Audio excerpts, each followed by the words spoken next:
매일같이 앉아서 공부하는 학생들. 하지만 오래 앉아있다고 공부에 몰입이 되는 건 아니죠. 몰입 체어가 학생들이 공부에 더 몰입할 수 있게 도와드리겠습니다. 틸트 기능이 들어간 등받이로 필기할 때도 몸을 뒤로 젖힐 때도 자세를 지지해줍니다. 몰입 체어.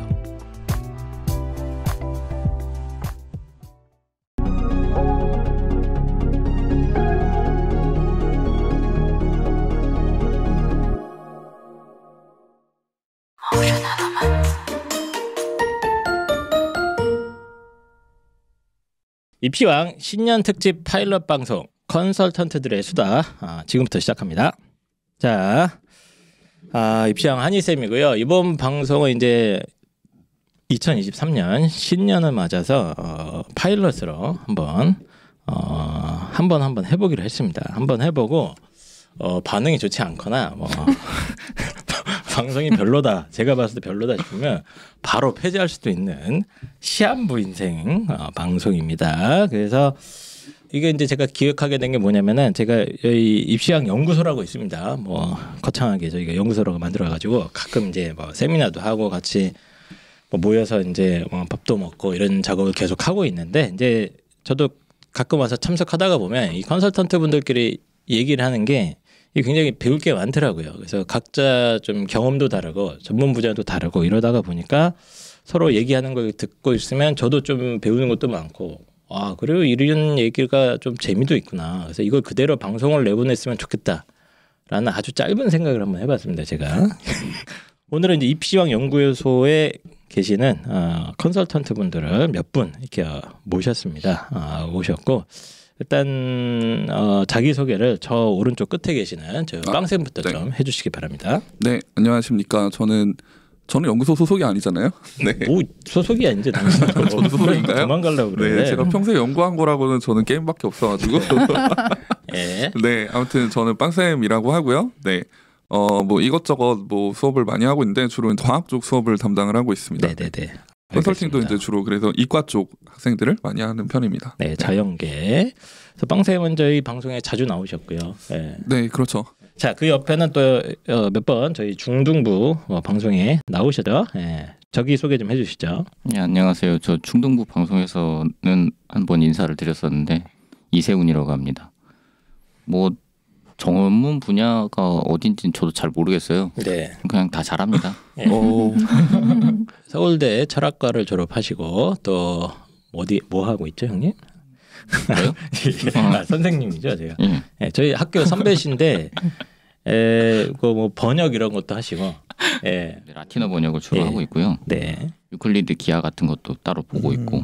그리스어로 돼 있거든요. 그게 그리스어로 돼 있어요, 원래? 원래 그리스어로 돼 있어요. 네. 학술적으로 무슨 짓을 하고 계신지 모르겠습니다만 그것뿐만 아니라 이제 분당 지역에서 이제 학생부 관리나 이런 것 쪽엔 좀 잔뼈가 굵으세요. 그래서 이제 인문계 아이들 주로 많이 담당하셨죠? 저 인문계도 많이 했고 자연계도 사실 많이 자연계도 했어요. 많이 하셨어요. 네. 자, 왼쪽에 이제 또 송문영 선생님. 네, 안녕하세요. 송문영입니다. 네, 저는 대입에 관한 일을 이것저것 조금 오래 해왔고요. 예. 네, 그러다 보니 그냥 올해가 아니라 꽤 오래 했습니다. 10년 넘게 하셔가지고.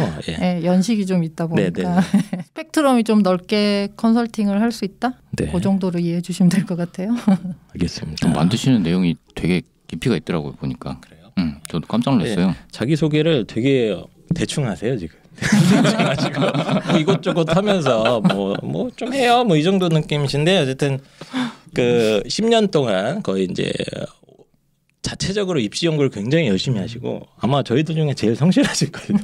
제일 성실하시고 제일 자료나 연구도 이런 거 많이 하시면서 학생부 지도나 이런 것도 되게 좀 되게 깊이 있게 들어가시고 이런 거 제가 많이 봤거든요. 혼자 공부도 하시고 하면서 이제 학생부 지도도 많이 하시고 입시 성과도 굉장히 좀 지방 아이들을 좀 많이 상담을 하셨는데, 그 아이들을 가지고 이제 성과가 굉장히 빛나는 성과들이 많이 있었습니다. 네. 그래서 저희가 원래 저희 팬으로 만났잖아요. 네, 맞습니다. 입시왕 팬으로 만났다가 제가 스카우트를 이분은 꼭 우리가 같이 갔으면 좋겠다 해서 스카우트를 해왔습니다. 그래서 빵쌤이랑 저 빼고는 이제 또 그 잘 모르시는 분들도 있는데 깊이 알 필요는 없고요. 하여튼 컨설팅은 엄청 많이 했다. 엄청 많이 했고 경험은 굉장히 풍부하다. 이 정도만 정리하면 될 것 같습니다. 그래서 오늘 주제가 이 겨울방학입니다. 겨울방학. 겨울방학이고 컨설팅 저희가 많이 하다가 보면 한 뭐 3월이나 4월쯤에 아니면 이제 6월쯤에 아이들 컨설팅 하잖아요. 네. 그러면 얘기해 보면 10명 중에 한 7명에서 8명은 겨울방학을 개판으로 보냈습니다. 네네. 그렇지 않습니까? 예. 본인이 개판으로 보내니까 사실 오늘 방송 주제를 들었을 때 내 얘기를 해야 되나 생각을 조금 했었어요. 본인 얘기를 하면 되겠죠. 네. 얼마나 개판으로 살면 되는가. 근데 어쨌든 제대로 보내는 아이가 그렇게 많지 않다는 생각을 많이 했고, 제대로 보내는 아이들은 보통 이렇게 얘기를 해보면 부모님이 되게 관심이 많아. 교육에 관심이 많고 입시 정보도 많이 알고 계셔가지고 부모님이 막 세팅을 밥상을 다 차려놓고 아이가 그걸 밥을 이제 열심히 퍼먹는 아이들이 주로 이제 겨울방학을 좀 성실하게 잘 보낸 경우가 많았는데, 그렇지 않으면 아이 혼자서 뭔가 뭐 제대로 보낸 경우를 잘 보지는 못하는 것 같아요. 그건 좀 드물죠. 요즘 같은 경우는. 근데 오히려 부모님이 그렇게 밥상을 차려뒀을 때 그냥 시키는 것만 했을 때 더 나빠질 수도 있다? 그렇게 생각하진 않으세요? 걷어차는 게 낫나요? 걷어차는 애들밖에 못 봐서 그래요. 예, 진정성 있게 안 하다 보면 그냥 항상 그 시키는 것만 하고 본인 자체적으로 이렇게 발전할 수 없다? 그렇게 생각해 보면 그게 오히려 장기적으로 봤을 때 좀 더 나쁠 수 있다고 저는 생각하거든요. 그러면 이제 겨울방학도 스스로 해야 된다. 그러니까 부모님은 이렇게 이런 세팅을 방송을 할 필요가 없네요, 저희가. 해주시고 제가 이런 비유를 좀 많이 드는데 네가 운전석에 앉아 있니? 하는 얘기를 제가 좀 하거든요. 그러니까 부모님은 그냥 내비게이션이 돼주실 뿐인데 네가 운전을 직접 해야 된다. 그 얘기를 제가 좀 하는데 그런 의미로 그러십니까? 생각하시면 돼요. 애들이 아직 면허를 못 따지 않나요? 놀랍게도 같은 생각이에요. 저는 절대 아이들한테 운전대를 맡기면 안 된다. 절대로 맡기면 안 되고 끊임없이 아이들은 이게 관심과 사랑, 애정을 통해서 좀 이렇게 지도 편달이 필요하다 이런 생각을 하거든요. 아이들은 뭐 앞바퀴 2개 정도죠. 이게 굴려야 됩니다, 부모님이. 일단은 뭐 그렇게 생각을 하는데, 어쨌든 겨울방학을 좀 잘 못 보내는 아이들이 많다가 보니까 오늘 방송을 좀 기획을 했고, 입시 컨설턴트들이 봤을 때 이렇게 아이들이 겨울방학을 잘 못 보내더라, 이런 좀 구체적인 사례나 문제점을 중심으로 한번 쭉 얘기를 해볼 예정입니다. 그래서 오늘 방송 들으시면서 우리 애가 혹시 저러고 있는 거 아닌가, 이런 생각을 좀 한번 해봤으면 좋겠다, 이런 의도로 이 컨설턴트들의 수다 1회 만들어봤고요. 다시 한번 말씀드리지만 파일럿 방송이고 반응이 좋지 않으면 바로 폐지된다, 이렇게 생각해 주시면 될 것 같습니다. 뭐 느끼고 있는 것 같은데. 아니 괜찮아요. 지금 흐름 괜찮은데. 자, 그러면 컨설턴트들의 수다 1회 파일럿 방송 지금부터 시작합니다. 자, 겨울방학 이렇게 망한다. 일단은 이세훈 선생님부터 본인이 생각할 때 이렇게 망한다, 이 얘기를 좀 한번 간단하게 한번 해주시죠. 네, 사실 이거 얘기하려고 보다 보니까 되게 많이 망하더라고요. 뭐 온갖 망하는 방법이 여러 가지입니다. 진짜 많이 망했어요. 근데 망하는 게 뭐 온갖 방법으로 망한다기보다는 망하는 방식은 대체로 다 비슷비슷한 것 같긴 해요. 근데 이제 제가 겪었던 애들 중에서 사실 망하면 안 되는 케이스 같은데 망하는 경우들이 있어가지고 망하면 안 되는 케이스인데 좀 특이하다 싶었던 게 있었어요. 그러니까 고등학교 2학년 때까지는 그렇게 안 살았었는데 이제 고등학교 3학년이 되면서 내가 이제 진짜 고3이 되니까 열심히 해야겠다, 그렇게 하면서 이제 막 의욕에 불타오르는 거죠. 예비 고3 이제 되면 겨울방학 때 되면 이제 의욕이 좀 생기죠, 아이들이. 그죠. 의욕이 막 불타올라갖고 나는 환골탈태를 해야겠다, 이렇게 되는 거예요. 그래서 그게 뭐가 문제인데? 그럼 이제 어떻게 되냐면 그냥 하던 대로 하면 되는데 하던 걸 완전히 바꾸거든요. 그러니까 내가 지금까지 했었던 건 잘못했어 라고 하면서 약간 코페르니쿠스적 전환을 시도하는 거죠. 그러니까 완전히 내 사고방식을 다른 방향으로 가야겠다. 그러면서 꼭 그런 문자를 써야 됩니까? 그런 걸 써야 캐릭터가 생기잖아. 보니까 환골탈태, 뭐 코페르니쿠스적 전환, 뭐 문자를 쓰려고 그래. 이거 되게 중요한 거야. 코페르니쿠스적 전환이 되게 중요한 거예요. 근데 아이가 어쨌든 과도한 의욕에 너무 많은 걸 바꾸려고 한다. 그렇죠. 그러니까 너무 많은 걸 바꾸려고 하는데 예를 들어서 공부를 지금까지 학원을 많이 안 다니고 있었던 아이들 같은 경우에 내가 학원 하나 정도 다녔어. 근데 야 이번 겨울방학 때는 내가 다 바꿔야지 그러면서 전체를 학원으로 다 채우는 거죠. 내가 가고 있는 학원들 외에도 막 특강 있는 거 다 듣고 학원에서 막 특강 들으라 그러니까 전체 막 10시부터 나머지 10시까지 10to 10으로 해서 많이 하잖아요. 네네네. 근데 이제 그런 것들을 매일을 채우는 거죠. 그렇게 채워서 공부를 하는데 이게 내가 공부 열심히 하려고 했는데 그렇게 공부해 본 적이 없으니까 그냥 중간쯤 되다 보면 팽낀단 말이에요. 네. 그래서 수업은 수업대로 나가는데 나는 그거 못 쫓아가는 일들이 서다하게 발생합니다. 그러니까 이제 좀 사교육 활용이 좀 많이 가능한 지역에서 이런 일이 많이 일어났겠네요. 그렇죠. 네, 많이 일어나고 아이들은 이제 또 막 학원에서 설명 이런 거 많이 하니까 엄마들이 막 또 뭐 학원 전단지인지 들고 와갖고 야 이 국어 선생님이 유명한데 언매는 이 사람이 좋고 뭐 문학은 이 사람이 유명하고 독서는 이 사람이 유명하니까 세계를 막 듣고 막 그런 거죠 지금. 진짜 많아요. 그래서 있는 수업들을 다 듣는 거예요. 과목별로. 그리고 그렇게 다 듣는 경우가 있으면 그냥 열심히는 했는데 처음에 초반에는 열심히는 했는데 이상하게 방학이 끝나고 나서 얻은 게 없는 경우들이 너무 많은 거죠. 학원만 막 뺑뺑이 돌다가 뺑뺑이 돌리고. 근데 이거랑 완전히 또 다른 방식으로 가는 애들도 있어요. 네. 특히나 이제 여기 그 애들이 어떤 애들이냐면 학원 많이 다니던 애들. 네네. 학원 많이 다니던 애들이 겨울 방학쯤 돼가지고 야 나 이제 혼공을 해야겠어. 아 나 그 생각을 누가 주입하는 거야 도대체. 구속시켜야 돼. 엄청 많아요. 아니 왜 또 구속까지 시켜요? 아니 계속 멀쩡하게 학원 다니다가 갑자기 엄마 수학은 제가 혼자 해보겠습니다. 이런 생각을 굉장히 많이 합니다. 자기주도 학습. 어디서 또 자기주도 학습이 얼마나 중요합니까? 네. 어머니 저는 자기주도 학습이 그동안 부족했습니다. 제가 공부를 못했던 이유는 이건 것 같습니다. 학원을 다 끊겠습니다. 이거잖아요. 그 되게 많아요. 진짜 되게 많이 봤어요. 저도. 네. 그럼 그런 애들이 학원을 다 끊고 이제 공부를 한단 말이에요. 네. 그럼 처음에는 뭔가 막 되는 것 같아요. 혼자 막 아침에도 열심히 일어나고 막 시간 계획도 잘 지키고 일주일을 못 넘어가는 거죠. 근데 학원은 이미 끊었잖아요. 네네네. 그럼 이제 그 다음부터 자기가 뭔가 해야 되는데 계속 뭐가 안 되고 우왕좌왕하고 있는 상태로 한 달 정도가 그냥 지나가는 거예요. 그러니까 이게 학원에서 뭐 숙제도 나오고 진도도 나가면 그대로 어쨌든 죽이 되든 밥이든 쫓아가는 가는데 그쵸. 혼자 하다가 보니까 이제 한 1-2주일 지나면 뭐 이렇게 자기 주도적으로 뭐 하려고 하던 게 흐지부지 되고 보통 이렇게 되죠. 뭐 7시에 일어나야지 했는데 아씨 오늘은 어제 늦게까지 했으니까 오늘은 8시에 일어나야지. 이러다 이제 9시 되고 10시 되고 이렇게 되는 거죠. 이제. 그러니까 그렇게 가다 보니까 애들이 한 달 정도의 방학을 날리면 그 다음 한 달이 제대로 가질 않아요.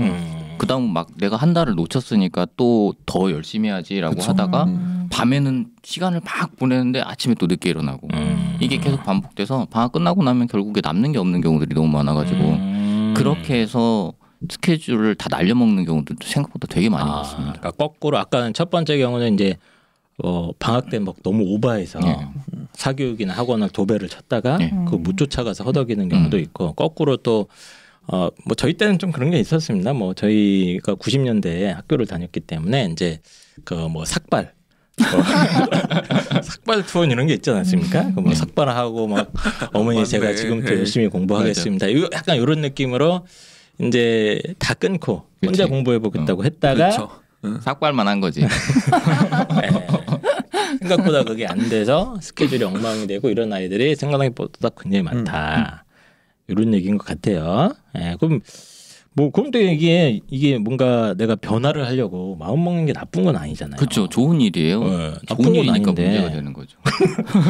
그럼 어떻게 해야 돼, 얘네들은? 그러니까 좋은 생각으로 내는 앞으로 내가 공부하는 방식을 좀 바꿔야겠다라고 하는 게. 근데 그건 저는 그 생각 자체는 맞아요. 되게 좋은 일이에요. 그러면 좋은데 그거를 애들이 너무 즉흥적으로 한다는 게 문제죠. 그러니까 야 학원 다니다가 어느 날 고민이 든 거예요. 아 내가 학원 이렇게 다녀서 안 되겠다. 다 때려쳐. 그렇게 해서 막 일주일 안에 학원 다 끊고 막 그다음부터 내가 공부해야겠다 이렇게 해서 다음 날부터 공부하고 앉아서 시작하면 당연히 안 돼요. 맞습니다. 그러니까 이게 뭔가 계획이 있어야 되는데 그 계획을 짜는 시간이 학원을 다니면서 아니면 안 다니고 있었으면 학원을 다니기 전에 한 조금 시간을 많이 들여서 그 이후에 어떻게 갈 것인지 계획을 잘 작성을 하고 나서 그걸 끊든지 계획을 바꿔야 되는데 그게 없이 일단 시작하는 거죠. 그렇게 됐을 때가 문제인 것 같아요. 애들이 학원 옮기는 걸 보면은 주로 이제 친구. 네. 친구도 많이 따고 네. 소문도 많이 그렇죠. 예. 뭐 이제 예를 들어서 내가 A 선생님 수업을 듣고 있었는데 내 친구가 성적이 올라서 물어보니까 얘는 B 선생님 수업을 들어요. 그래서 엄마 저도 B로 옮길게요. 네, 이런 경우가 꽤 많더라고요. 근데 이제 보면은 안 맞죠. 그러니까 선생님들마다 스타일이 다 다르잖아요. 그렇죠. 네. 학생들마다 스타일이 다 다르기 때문에 본인한테 맞는 선생님을 가야 되는데 그냥 이제 친구 따라 이제 강남 간다고 그런 경우도 되게 많이 본 것 같아요. 네, 알겠습니다. 그래서 어쨌든 간에 뭐 방학이라고 막 너무 오버하면서 학원을 막 너무 많이 다녀도 사실 안 좋거든요. 그게 예, 적정 수준에서 다녀야 되고 저는 학원을 안 가는 날이 최소 3일에서 2일에서 3일은 있어야 된다고 봐요. 매일 학원 가는 건 절대 좋지 않고 학원은 그리고 좀 몰아서 주말에 몰아서 다니는 거나 그게 훨씬 낫지. 꼭 공부하는 시간을 많이 배정하는 게 좋은데 이제 너무 많이 학원을 배치한다거나 또는 갑자기 필 받아서 이런 아이들 진짜 문제. 이거 구속시켜야 되네. 이거 압수수색해야 돼요. 구속해. 제발 혼자 하려고 좀 하지 마세요. 아까 송문영 원장님께서 선생님께서 이제 뭐 운전대를 네가 앉아라. 절대 앉히면 안 됩니다. 대부분의 아이들은 바퀴가 돼야 돼. 예, 타이어 이 정도로 느낌으로 저는 했으면 좋겠다는 생각이. 근데 하루에 1시간이라도 운전대에 한번 앉아봐야. 네. 그렇죠. 결국에는 저는 스스로 하는 공부가 제가 항상 순공에 대해서 강조를 하는데 스스로, 네. 저는 사실은 겨울 방학이 그런 자기의 몸을 만드는 시간으로 조금 활용하는 게 좋지 않을까 하고 생각을 하고든요. 네. 그래서 저는 그렇게 시도해 보는 거는 저는 굉장히 의미 있다고 보거든요. 알겠습니다. 맞아요. 네. 시도는 시도는 좋은데 이게 애들이 고3 때 시도를 해요. 고3 됐는데 맞아요. 시도하고. 그러면 큰 위기에 처한다 이런 얘기셨습니다. 자 그러면 이제 이렇게 망한다. 빵쌤 뭐 네. 준비한 거 하나 해주시죠. 네, 네. 왜냐면 빵쌤이 지금 가야 돼요. 좀 있으면. 사실 비슷해요 지금. 예, 방금 말씀해주신 게 겹치는 거는 빼도 돼요. 지금. 그럴까요? 네, 그러면 다른 겹치는 걸로 거 빼고 해주세요. 네. 그러니까 겹치는 거 간단하게 말씀드리면 저도 애들의 그 발단은 똑같은 것 같아요. 내가 여태까지 공부를 제대로 못했으니까 바꿔보자. 바꿔보자. 여기까지는 똑같은 것 같은데 이제 제가 준비한 거는 계획만 드립다 많이 펴고 실행을 못하는 아이들. 본인 얘기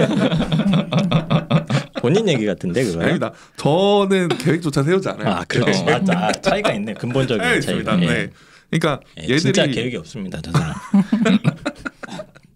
얘들이 보면은 이제 보통 내가 그 동안에 공부가 이제 잘 안 된 거 모의고사 등급 성적표를 쭉 보죠. 그리고 이제 지들 낮은 거를 이제 준비를 해요. 그래서 이번 방학 때는 뭐 예를 들어서 뭐 문법을 끝내고 국어에서 그다음에 영어에서도 문법을 제가 마스터를 하고 그다음에 탐구 2개 마스터하고 뭐 수학을 어디 파트를 마스터해야지 뭐 이렇게 거창한 계획을 세우는데 좀 들어만 보셔도 아시겠지만 이거 방학 때 다 못하잖아요.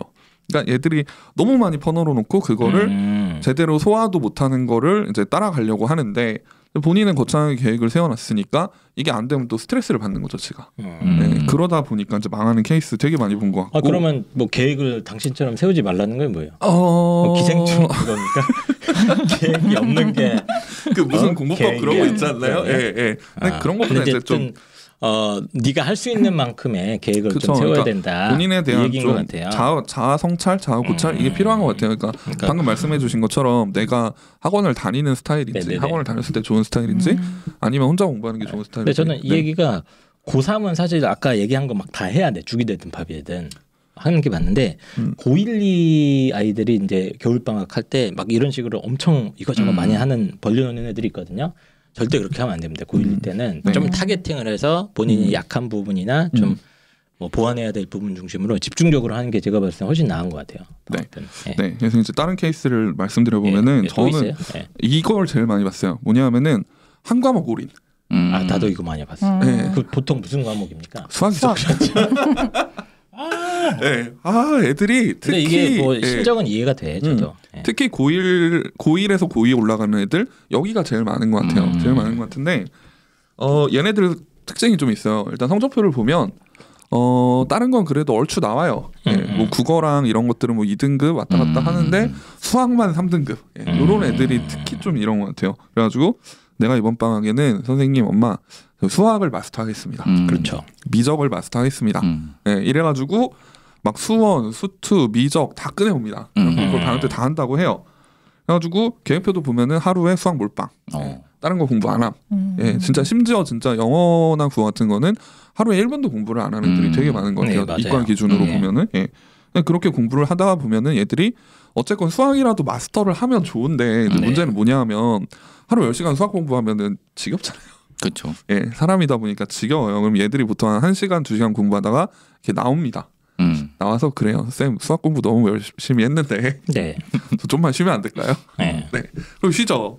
그리고 쉬다 보면은 이제 나중 되면은 공부하는 시간보다 쉬는 시간이 많아지는 것 같아요. 그래서 결국 방학 지나고 나서 보면은 수학도 제대로 안 돼 있고 그다음에 다른 과목은 공부 하나도 안 했으니까 감 다 잃어버리고 그래서 이제 방학 끝나고 모의고사 보면은 수학 점수는 조금은 오르죠. 조금은 오르는데 오르는 경우도 사실은 뭐 잘 보지는 못했습니다. 냉정하게 말씀드리면 그래도 양치기는 했으니까 최소한 이제 그거 한두 문제 정도는 더 맞추는데 거의 차이 없고 그대로고 그다음에 영어나 이제 국어같이 기존에 조금 하던 거는 오히려 점수가 떨어지는 이런 경우 되게 많이 봤어요. 그래서 그러니까 이게 실제로 방학 때 이제 수학 선행이라고 하잖아요. 보통은 이제 하려고 보면 예를 들면 예비 고이들은 이제 수원 수투를 다 하려고 많이 하죠. 그렇죠. 근데 그 양이 되게 많잖아요. 엄청나게 많고 고3은 사실 죽음의 레이스죠. 고3은 뭐 미적도 해야 되고 미적, 보통 뭐 둘 중에 하나를 하거나 아니면 어떤 학교는 둘 다 해야 되는 경우도 있어요. 수원 수투는 또 수능 기출이나 이걸 쫙 또 풀어야 네. 되니까 그 양도 만만치 않기 때문에 이게 사실 공부량이 엄청 많습니다. 그래서 한 보통 방학 때 애들 수학 공부량 물어보면 최소 4-5시간 조금 공부하는 애들은 그렇죠. 그 정도는 되는 것 같은데 이제 본인이 수학에 대한 스트레스도 많이 받고 이건 자연계든 인문계든 다 똑같은 것 같아요. 근데 인문계 애들은 보통 고3 올라갈 때쯤이면 안 하는 애들은 포기할 수도 있는데 그 전에 좀 스트레스는 받잖아 아이들이. 그렇죠. 그러니까 인문계든 자연계든 수학에 너무 몰빵하다가 딴 거 진짜 하나도 못하고 특히 이제 고1에서 고2 올라갈 때 아니면 고2에서 고3 올라가는 애들은 또 수학에 몰빵하다가 탐구를 하나도 못하고 이런 애들 되게 많았어요. 탐구. 저 다른 거 다 잘하는데요. 수학만 안 되는데요. 어떻게 해요?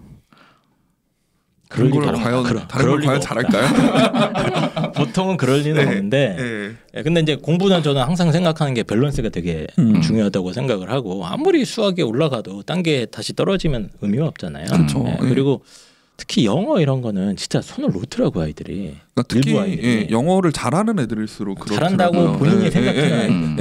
그러니까 그래도 1, 2학년 때 1등급 혹시 간혹가다 2등급 맞는 애들 요 점수 애들이 보면 보통 2학년 겨울방학 때 영어 안 해요. 안 합니다. 아예 진짜. 안 해요. 그래서 수학 때문에 3월 모의고사나 6월 모의고사 3학년 때 보면은 2등급 맞아요. 떨어지기 시작하죠. 저 여태까지 계속 1등급 맞았으니까 이제 남은 기간 동안 하면은 1등급 충분히 찍을 수 있습니다라고 자만을 보통 하죠. 맞습니다. 근데 얘네들이 공부 안 하면 또 결국 수능 가서 2등급 찍거든요. 2등급 뭐 3등급까지 떨어진 경우도 있고 똑같은 이유로 이제 그 겨울방학 때 탐구 과목을 뭐 아예 못 끝내는 애들도 있고 한 과목밖에 못 가는 애들도 있고 그러다가 보면 이제 탐구 과목 겨울방학 때 제대로 안 해놓으면 고등학교 이제 3학년 올라가서 수능 탐구 과목 성적이 안 나오게 되죠. 그런 이제 악순환이 있게 됩니다. 그럼 이제 수학은 포기해야 됩니까? 그렇게 물어보시면 어떻게 해야 돼요? 그러니까 뭐 다른 것들의 점수도 잘 안 나오는 케이스니까 종합적으로 내가 뭐 전체적으로 한 3등급 선에 있다라고 하면은 수학 뭐 하여튼 그 경우가 됐든 어떤 경우가 됐든 수학 위주로 하는 게 맞죠. 이과를 기준으로 말씀을 드린다면 저는 수학을 위주로 하는 게 맞다고 보고 다만 고3 올라가는 친구들이면은 입시 전략에 따라서 좀 머리를 써야 된다고 봐요. 예를 들어서 내가 수능 최저만 맞추면 되는 상황이다. 굳이 수학을 들고 갈 필요는 없죠. 아무튼 그렇지만 어떤 상황이 되더라도 수학 하나만 파는 바보 같은 짓은 하지 않았으면 좋겠다. 그러니까 이게 수학이 됐든 보통 국어에 그렇게 올인하는 친구들도 가끔 보이는데 어떤 과목이 됐든 한 과목만 공부를 하다가 보면은 감을 잃어요. 맞아요. 이 감을 잃고 그 감을 유지하는 게 정말 저는 중요하다고 생각을 하거든요. 저는 뭐 개인적으로는 그 아이들이 이제 수학 그 공부 조금 열심히 하는 애들은 막 하루에 절반 정도 이상을 수학 공부를 해요. 근데 이제 만약에 그 아이가 그 시간을 탐구 과목 같은 데 투자를 한다. 예를 들면 얘가 하루에 4시간씩 지구과학을 계속 공부하고 있다. 그럼 그게 훨씬 효율적이긴 하거든요. 그러면은 그렇죠. 지구과학 공부해서 이제 금캐러 가야죠. 지구과학이 4시간씩 공부를 하면 그만큼의 효율이 나와요? 그러니까 금캐러 가야죠. 근데 이제 수학 제가 이 말씀을 드리려면 수학은 저는 요즘은 이제 거의 해탈의 경지에 이르러서 수학은 고등학교 때 해도 거의 잘 이렇게 딱히 변화는 없다. 이런 저희 확신을 얻었거든요. 오랫동안 이제 아이들을 상담하고 하다가 보니까 뭐 가끔 가다가 완전히 있습니다. 있어요. 완전히 막 수포자급에서 수학 조금 해갖고 올라가는 애들이 있는데 그런 극단적인 사례가 아니라 그냥 나름대로 수학을 열심히 한다고 수학학원도 그동안 다 다녔고 숙제도 다 했는데 항상 우리 아이는 3등급 혹은 뭐 4등급이 있다. 그러면 사실 거의 더 이상 올라가지는 않는다는 게 제 개인적인 생각입니다. 그러니까 이제 그런 아이가 3학년 올라간다. 그럼 저도 과감하게 수학은 버려라라고 할 것 같아요. 그러니까 버리는 건 아닌데 마음을 비워야 돼. 수학은 이걸 내가 열심히 해서 뭔가 역전을 하려고 뭐 하고 생각을 하면 스트레스를 엄청 받아요 아이들이. 그런데 안 되거든요. 수학 공부를 어떻게 하고 있느냐를 한번 살펴보는 게 중요하지 않을까요? 그렇습니까? 그렇죠. 제가 봤을 때는 이제 아이들한테 너 공부 좀 해라고 엄마가 얘기하면 대부분 책상에 앉아서 수학 문제를 풀어요. 그럼 문제 풀지 뭐. 그렇지. 그게 제일 간편하거든요. 사실은 괜찮아요. 본인 입장에서 편하거든요. 근데 그 문제를 만약에 30문제를 풀었다 해도 그 문제만 푼 거가 공부가 될까요? 그 공부에 효과가 날까요? 안 되죠. 안 되잖아요. 네. 사실 채점까지 해서 내가 틀렸던 문제를 공부하는 정도까지만 해도 저는 큰 효과는 안 난다고 보거든요. 네. 그래서 어떻게 해야 됩니까? 그러니까 내가 틀렸던 문제 위주로 양피지에 해야 되나? 양피지에 하는 유클리드 기하학은 그리스어로 읽고 고3은 사실 늦었다고 볼 수도 있지만 저는 학생들이 뭔가 자신한테 필요한 공부를 찾아서 그 시간에 몰입해서 자기가 공부를 성장시킬 수 있는 방법을 찾는 게 중요하다고 보거든요. 근데 그게 사실 학기 중엔 좀 불가능하다고 보고 너무 이렇게 시간에 쫓기니까 겨울방학 때 사실은 뭐 매일이 아니더라도 그 학원 안 가는 시간에 일정한 시간을 정해두고 그 시간에는 그렇게 내가 성장시키는 공부를 한다. 계속 같은 얘기를 하고 계시네요. 운전대를 네가 앉아야 된다. 네, 저는 그렇게 생각해요. 그래서 저는 실제로 이거를 저도 수학을 못했었거든요.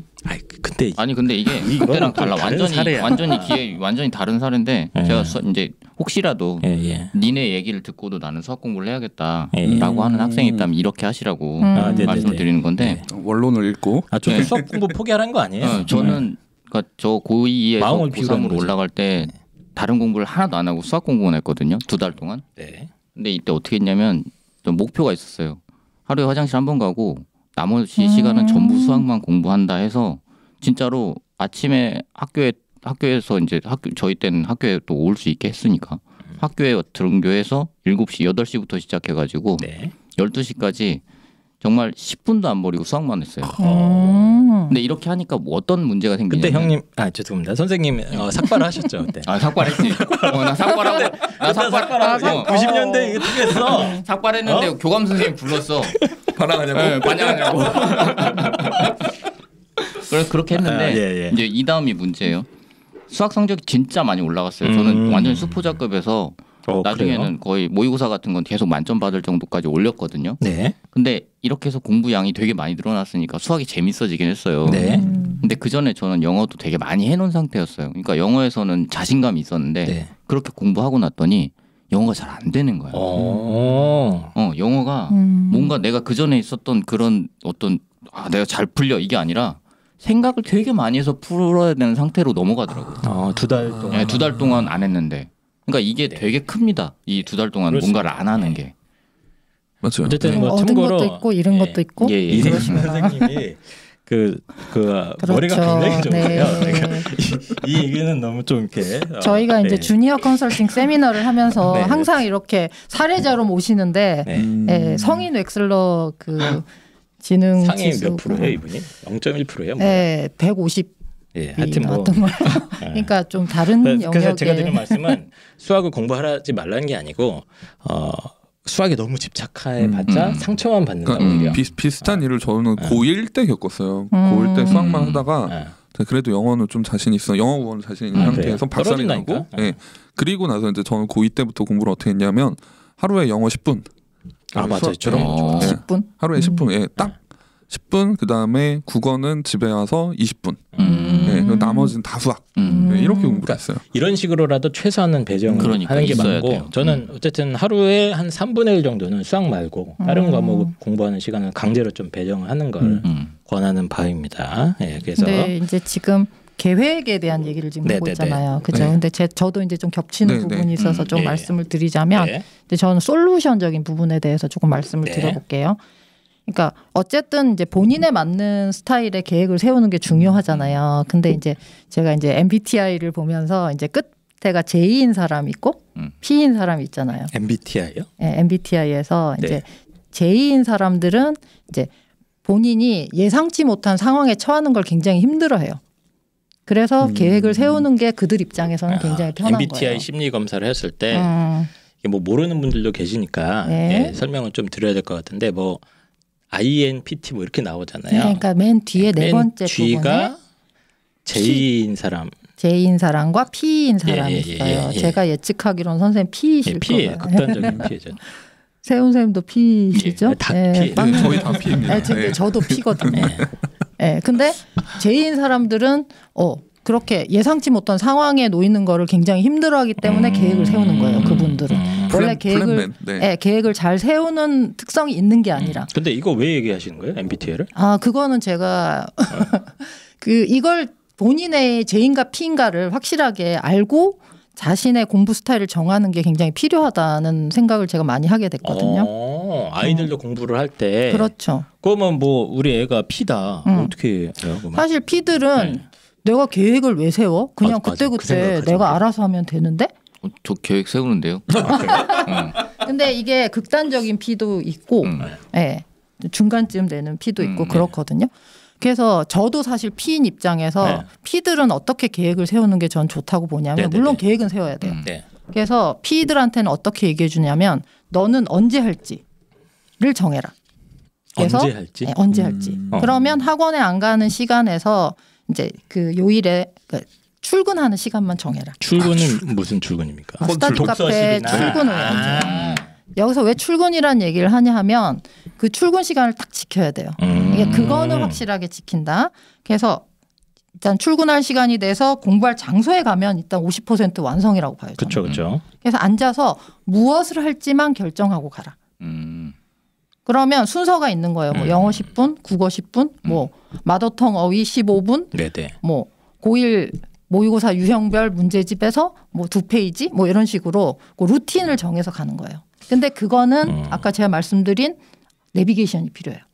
그래서 엄마랑 결정을 해서 그 루틴을 가지고 공부할 장소에 가서 그걸 하고 오는 거죠. 그러니까 계획도 아이의 성향마다 조금 다른데 아주 단순하게 어떤 아이들은 꼼꼼하게 짜는 것보다 그냥 이렇게 좀 엉성하게 그래서 큰 틀만 잡는 게 훨씬 나을 수 있다. 분량만 정해서 하고 오는 게 그들 입장에서는 굉장히 편하고 하고 왔을 때 우리 아이들이 그렇잖아요. 공부를 하고 있어도 불안하고 하고 있지 않아도 불안하고 근데 아이한테 허하노라. 너가 이것만 하고 오면 집에서는 조금 쉬어도 된다. 그래서 집을 이제 휴식의 공간으로 만들어라 그런 말씀 자주 하시잖아요. 한희 선생님께서. 저는 쉬라고 한 적 없는데 집에 들어오지 말라고 하는데. 그러니까 최대한 조금 쉬려면 집에 늦게 들어와야 되겠죠. 그래서 이제 그런 이제 본인의 특성을 잘 알고 단순한 계획을 세우는 게 P들한테는 굉장히 좋지 않나. J요? J들은 사실 세심한 계획이 없으면 굉장히 불안해져요. 걔네들은 지네들이 알아서 계획을 짜기 때문에 저는 큰 문제는 없다고 보는데 얘네들한테는 또 어떤 문제가 있냐면 계획을 못 지키면 멘탈이 무너져요. 맞아. 그런 애들이 있더라고요. 그렇죠. 되게 막 뭐 플래너에다가 꼼꼼하게 막 페이지까지 써놓더라고. 걔네들. 그리고 막 계획 그 자체의 의미를 두고 계획을 세우는데 막 시간이 많이 걸려요. 그렇죠? 그래서 다 이렇게 잘 해가면 다행인데 그렇게 되지 않을 경우가 더 많잖아요. 그래서 사실 저는 제이한테도 아까 말씀드린 그 P와 같은 단순한 계획부터 세워라. 그래서 매일매일 이걸 지켜나가는데 본인의 의지가 좀 강한 스타일이면 일주일 단위로 세우는 게 전 좋다고 봐요. 그러니까 일주일 동안 똑같은 일을 매일매일 반복하는 거예요. 근데 내가 의지가 약하다 하면 3일 정도. 근데 이게 3주를 본인이 그게 혹시 뭐 작심삼일이라는 그 격언 때문에 그런 겁니까? 그 이렇게 어떤 논문에서 나온 건지 모르겠지만 그런 얘기들이 인터넷에 많이 나오더라고요. 3주일을 하면 습관이 된다. 3주일이면 되나요? 네, 그 정도 되면 습관으로 어느 정도 자리 잡힐 수 있는 게 된대요. 그리고 사실은 제가 이런 공부법을 권했을 때 이제 따로 연락이 온다든지 네. 이제 후기들이 이제 왔을 때 이렇게 성공을 했다 하는 케이스도 저는 많이 봤거든요. 그래서 이제 제가 앞에 말씀드린 운전대에 앉고 네. 성공을 한다 이걸 의미로 봤을 때 뭐 100%를 어떻게 하겠어요. 네. 이렇게 작은 계획을 내가 세워놓고 그거를 뭐 3일씩 3주를 했다. 그럼 네. 저는 거의 50%는 뭔가 되어 간다고 생각하거든요. 그러면서 이제 바퀴에서 운전대로 정말 올라타는 계기를 만들어야 되지 않나 이런 생각이 좀 들고. 그러니까 계획이라는 게 뭐 저도 같은 생각인데 루틴을 만든다는 얘기 그렇죠, 해주셨잖아요. 그렇죠. 저도 똑같은 얘기인데, 그러니까 방학이 막상 이제 아이들이 막 의지가 불타올라서 뭐 아침부터 독서실 가잖아요. 되게 당황스럽습니다. 처음에 뭘 하지 막 이런 느낌이 좀 들어요. 맞아요. 처음 가본 애들은 그렇죠. 예, 처음 가보면 막 아침 시간 어떻게 보내야 되지 이제 황당하고 뭐 진짜 숙제만 계속하다가 예를 들면 수학학원만 많이 다니는 애들은 수학만 올인하다가 이제 똥치고 뭐 인강은 하나도 안 듣고 이런 애들이 굉장히 많아서 아까 루틴 만드는 게 되게 중요한 것 같아요. 네. 그래서 그래서 아침에는 뭐 항상 뭐 국어, 수학, 영어를 한 번씩 공부를 한다. 점심 때는 수학 중심으로 하고 저녁 때는 뭐 국어랑 탐구를 좀 섞어서 공부하고 이런 식으로 루틴을 쫙 짜서 네. 네, 그게 아주 구체적일 필요는 없잖아요. 네. 구체적일 필요 없고 그렇지만 규칙은 있어야 된다고 맞아요. 보거든요. 규칙이 핵심인. 그래서 일단은 출근 시간은 지켜야 되고 출근 시간을 만들고 갈 때 안 가져가야 될 거. 전자기기 그렇죠. 가져가면 안 되고 가서 숙제하면 안 되고. 아 숙제하면 안 되나요? 저는 숙제를 하면 안 된다고 봐요. 왜냐하면 숙제를 안 하는 숙제는 주의니까? 거기 가서 안 해도 언젠가는 해야 돼요. 그렇죠? 학원 숙제를 그쵸. 하지 말라는 게 아니고 네, 하긴 하는데 그 시간에는 아까 제가 말씀드린 성장시키는 공부를 해라. 네 혼자 하는 공부를 해야 된다. 네, 그래서 그런 경험을 하면서 이렇게 공부 근육을 좀 만들었으면 사실 이 얘기를 하면 아이들이 또 당황합니다. 아니 근데 하지 말고 혼자 하는 공부가 뭐죠? 아니요 혼자 하는 공부를 만약에 2시간 정도가 나한테 맞다. 혼자 하는 공부가 뭡니까 근데 아이들한테 친절하게 설명해 줘야 됩니다. 왜냐면 해본 적이 없어요 많은 아이들이. 그냥 제가 그냥 국어만 그러면 예시로 좀 말씀드리면 숙제가 아니라고 뭘 합니까? 사실은 국어 저희가 이제 주니어 컨설팅하면서 아니 이렇게 어휘를 모르나 개념어에 대해서 너무 모른다. 그러니까 그런 얘기 있잖아요. 그 역사 시간에 이제 역사 선생님께서 조선 시대에서는 매관매직이 성행을 했어. 네네네. 이런 얘기를 했더니 어떤 아이가 그 매직은 어떤 마술인가요? 이렇게 얘기를 했다는 얘기가 있잖아요. 네. 그런 정도로 애들이 그 어휘력이 부족해요. 그러니까 본인이 부족한 부분을 스스로 찾아서 이렇게 메꾸는 공부. 네, 근데 그거는 아이는 못하죠. 그러니까 어머님께서 고민을 하셔서 이제 교재를 준다든지 시간도 배정해 준다든지. 네. 그래서 학원에서 시키는 거 말고. 그러니까 학원에서는 할 수 없는 것들이에요. 그런 것들. 그러니까 수학도 마찬가지잖아요. 수학을 문제를 푸는데 아이들이 기계적으로 문제를 푸는 경우도 있지만 맞아요. 그 개념을 적용해서 실전 문제를 풀 때 내가 어떻게 접근해야 되나. 고민하고. 나만의 방법은 그쵸, 무엇인가에 대해서 내가 한번 틀렸던 문제는 똑같은 방식으로 또 틀리게 돼 있거든요. 그러니까 한 문제를 풀더라도 그런 방법으로 접근해서 그런 시간을 가지는 것이 내가 업그레이드 될 수 있는 어떤 정말 귀중한 시간이 아닌가 생각을 하는데. 알겠습니다. 어쨌든 혼자 공부하는 건 힘들다. 이 정도만 정리하고 또 빵쌤이 가셔야 되기 때문에 빵쌤 뭐 마지막 하나만 얘기해 주세요. 뭐 있어요? 네, 뭐 아까 이제 그거랑 비슷한 얘기인데요. 망치는 방법. 그러니까 제가 이제 작년도랑 올해 이제 여름 방학에 저기 학습 코칭 이런 거를 조금 했어요. 그래요? 제가 왜 웃어요? 놀랍게도 저한테 이분이 공부 잘하시니까요. 놀랍게도 저한테 학습 코칭 받은 아이가 이번에 서울대 붙었는데. 그래요? 네, 서울대 공대 붙었습니다. 아무튼 그 친구랑 이제 같이 시작했던 아이들 중에 이제 몇 친구를 보면서 제가 느낀 게 뭐냐면 요즘 애들이 계획을 못 세워요. 계획 자체를 못 세워요. 그래서 처음에 제가 애들한테 이제 작년 겨울방학이죠. 작년 겨울방학에 이제 겨울방학 동안 너가 공부할 거를 계획표를 세워와봐라고 애들한테 얘기를 했어요. 그랬더니 4명 중에 1명도 계획표를 못 세워오는 거예요. 그리고 선생님 계획표를 어떻게 세워요? 라고 애들이 물어보는 거예요. 그러니까 다 고3 올라가는 친구들이었었는데도 불구하고 계획표를 그동안 한 번도 안 세워본 거예요. 애들이. 그래서 계획표 그러면 우선 네가 공부해야 될 거랑 겨울방학 때 해보고 싶은 거 해야 될 것들을 리스트를 만들고 그것들이 각각 얼마나 걸릴지를 예측을 해보고 그러면 남은 겨울방학 시간 동안 얘들을 어떻게 배치할지를 생각해서 한번 해와봐라고 네네. 얘기를 했죠. 그래서 가져온 계획표를 보니까 얘들이 굉장히 그 근시안적이에요. 무슨 말씀이냐면 2달이라는 시간을 어떻게 뭐 2달의 초반과 중반과 후반을 어떻게 보내야 될지를 모르고 네. 일단 자기가 제일 급한 거 네. 네, 그것만 엄청나게 자세하게 계획을 세워요. 네네네. 그리고 나머지 것들은 어떻게 할 거야? 그러면 한 일주일 하면 되겠죠 뭐. 이런 식이에요. 네. 그러니까 이게 장기적인 관점에서 내가 어떻게 공부를 해야 된다라는 걸 몰라요 애들이. 네. 네, 그리고 실제로 그 계획표를 수행해봐라고 했을 때도 애들이 아까 말씀하신 자기주도 학습이 저는 정말 필요하다고 보는 사람이거든요. 왜냐면 저도 고등학교 때 학원을 하나도 안 다녔어요. 저 같은 경우는 그런 식으로 공부를 했기 때문에 저는 그게 굉장히 중요하다고 생각을 하는데 막상 애들한테 이제 너 학원 공부하지 말고 네 공부해봐라고 하면 애들이 무슨 공부하냐면 네. 그동안 하던 거 그냥 똑같이 해요. 네.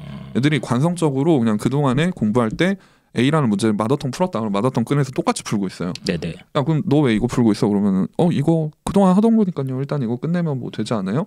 예, 그러니까 애들이 일단은 계획을 세울 줄도 모르고 계획을 세우라고 하면 인터넷 검색해서 국어 공부하는 법 그러면은 이 교재 하고 이 교재 하고 이 교재 하고 이 교재 하세요를 고스란히 따라합니다. 네.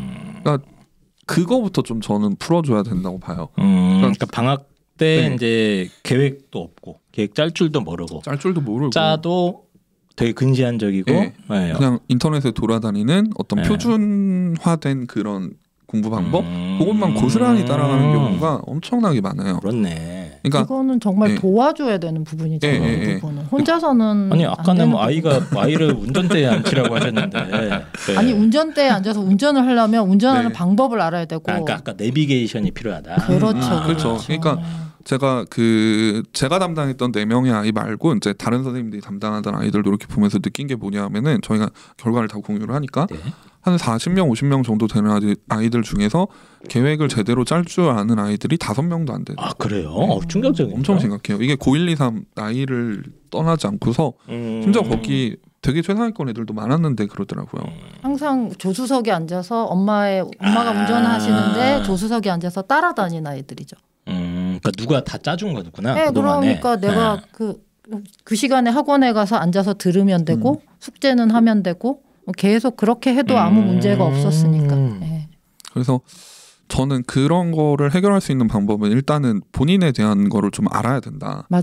그러니까 자기 공부 스타일, 그다음에 내가 부족한 거, 내 약점. 뭐 하다못해 저는 암기가 안 돼요. 가끔가다 진짜 그런 애들이 있어요. 암기가 정말 안 되는 애들이 있더라고요. 네네네. 예. 그러니까 그런 것들 자기 약점, 장점 이런 것부터 파악하고 가야 된다고 보는데 애들이 그걸 안 하죠. 그거 파악하는 시간이 되게 오래 걸리는 애들은 어떻게 해요? 하라고 했더니 막 보름 동안 2달 동안 자기 성적 자기가 응tar하고 있어. 자서전 쓰고 그런데 나는 왜 안 되는 거야? 선생님 저희 주니어 컨설팅이 있잖아요. 네, 예. 그런 거에 대한 어느 정도 예측이 된다고 보시죠, 선생님? 뭐 그럴 수도 있다고 생각은 해요. 아니 특히 암기 같은 부분에 있어서는 아까 저희 지금 주니어 컨설팅에서 네, 네. 엑셀러 검사하면 그런 게 좀 나와요? 저는 그 부분은 굉장히 유효하다는 생각이 드는 게 엑셀러 지능 검사하면 얘가 암기를 못하는데 잘한다고 나와요? 네, 당연히 그래요? 나오죠. 근데 그냥 암기가 아니라 사실 학습에 이용되는 그 기억을 작업 기억이라고 하는데 이게 시각 기억과 청각 기억 두 가지로 저희가 그 검사 결과가 나오거든요. 네네. 그러면 청각 기억이 훨씬 더 월등하게 좋은 아이들이 있어요. 그런 아이들은 사실 좋은 수업을 들어야 되는 게 맞고 수업 시간에 앉아 있으면 많은 걸 흡수할 수 있는 아이들이죠.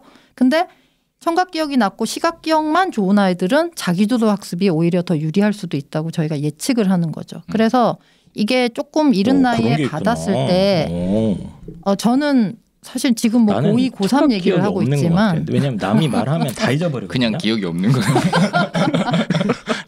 누가 말을 하면 다 잊어버려. 그러니까 자기주도 학습을 해서 뭔가 확실한 결과가 나셨을 수 있죠. 약간 시각적인가 보네요. 네. 내 멋대로 공부하는 거 아니에요? 그러다가 근데 그거를 조금 이른 그래도 중학교 1학년쯤에 발견을 하셨으면 다양한 시도를 해볼 수 있는 거죠. 그래서 고3인데 이미 늦었는데 어떻게 해요? 그리고 뭐 그 상황에서 최선을 다할 수밖에 없죠.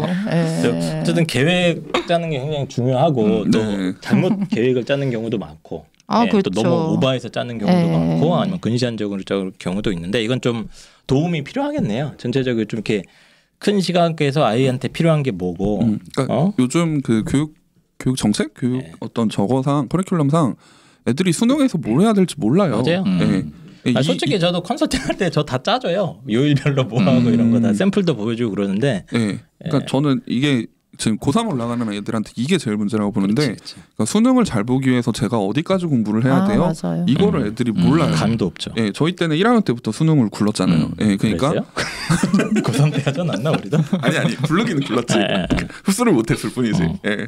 근데 이제 그래도 대충 이 정도까지는 공부를 해야 되는구나. 시험 범위가 이거구나를 알고 있는데 시험 범위를 모르잖아요. 요즘 애들은 수능 공부를 안 해보니까 고3 때까지. 그러면 이제 방학 때 그동안 하던 대로 하면 되겠지 뭐 이 정도 생각으로 맞아요. 임하다 보니까 누가 코칭을 안 해주면은 저는 절대 안 된다고 봐요. 그 부분에서 좀 되게 좀 안타깝죠 사실. 알겠습니다. 그래서 겨울 방학 때 이제 본인이 정확하게 부족한 부분이나 해야 될 거를 딱 정해놓고 그걸 또 이제 본인에 맞는 스타일로 계획을 쫙 만들어서 루틴을 만들어서 너 쫙 만들 필요도 없고 그냥 매일 해야 될 거. 간단한 루틴을 만들어서 반복해주면 되는데 제 시간에 가서 할 거를 하고 와라. 저는 루틴을 그렇게 저 같은 경우 이제 저 때는 저희 다 야자 했던 세대잖아요. 저도 야간 자습. 야자를 12시까지 하고 했죠? 집에 오면 이제 12시 한 40분 정도 됐는데 그럼 이제 학교에선 저는 딴 거 아무것도 안 했습니다. 무조건 그냥 수학 공부. 이런 거 좋아요. 학교에서는 수학 공부 올인. 간단하게 하고 맞아. 저희가 저녁을 6시부터 먹었는데 이제 급식을 안 먹었어요 제가. 고등학교 때는 급식 안 먹고 이제 라면 먹으면서 6시부터 난 안 먹었다고 해서 굶은 줄 알았는데 절대 굶을 수 없죠. 12시까지는 무조건 이제 수학. 그리고 집에 와서 씻고 간식 먹으면서 영어 10분. 그리고 간식 다 먹고 국어 20분 하고 다시 졸릴 때까지 수학하고 잠. 이게 제 루틴이었었거든요. 제가 극단적인 피예요. 뭐 아시겠지만 방송 보신 분들은 아시겠지만 저는 정말 핍니다. 그래서 저 같은 사람들도 어쨌든 그렇게라도 루틴을 만들고 맞아요. 최소한 일주일 단위에서 전 사실 놀랍지만 저는 한 2-3달 단위로 계획표를 짜고 공부를 했었거든요. 그건 피 아닌데.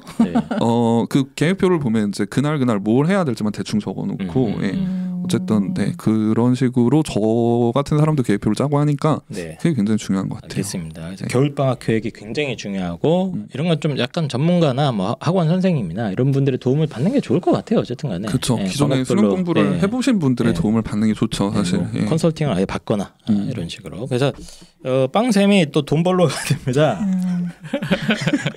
빵쌤께서 죄송하지만 제가 좀 늦게 합류하는 바람에 아침에 좀 일이 있어서 늦게 방송이 딜레이 되면서 가셔야 돼요. 그래서 오늘 방송은 그래도 좀 괜찮네.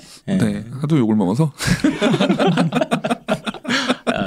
자, 그래서 인사하고 빨리 나가세요. 네.